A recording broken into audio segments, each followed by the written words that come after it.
happened in the United States that my French subscribers find very shocking, that as an American, I did not realize would be surprising. Again, we're not mentioning politics and religion because that's not surprising. Unless you live under a rock, it is not surprising that politics and religion are controversial. The gaps in the toilet stalls, in public toilets, like the fact that in the US, if you just want to be a pervert and go watch people pee all day and look at their private parts, it's up for show. It's up for show. This is very disturbing to a lot of people that come to visit the US. They're like, why don't you have proper doors on your toilets? What is the point of this?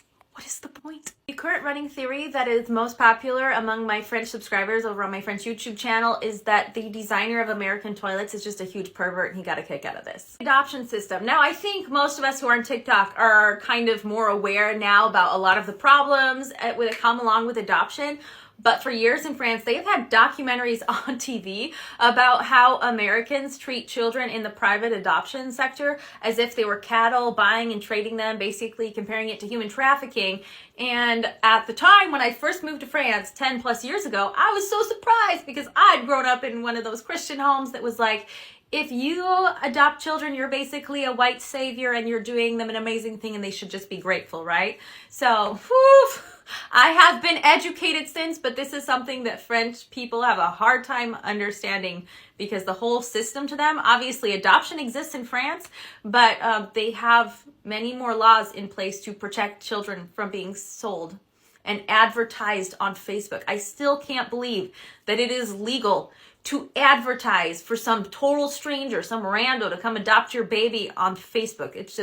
It's wild. It's the Wild West out here. Putting ice in our drinks in the middle of winter, and especially like the quantity of ice that Americans tend to put in their drinks, part of it's because we have free refills. So even though we only have like a little bit of soda and like this much ice, like it's fine.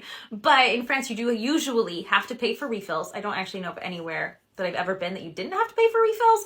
But the ice thing, especially in winter, they're like, aren't you afraid that's going to make you ill? And people just, they won't be mean to you, but they might look at you like you're a little bit of an alien. And that's okay. How cold people put air conditioning in the summer, especially in stores and public places.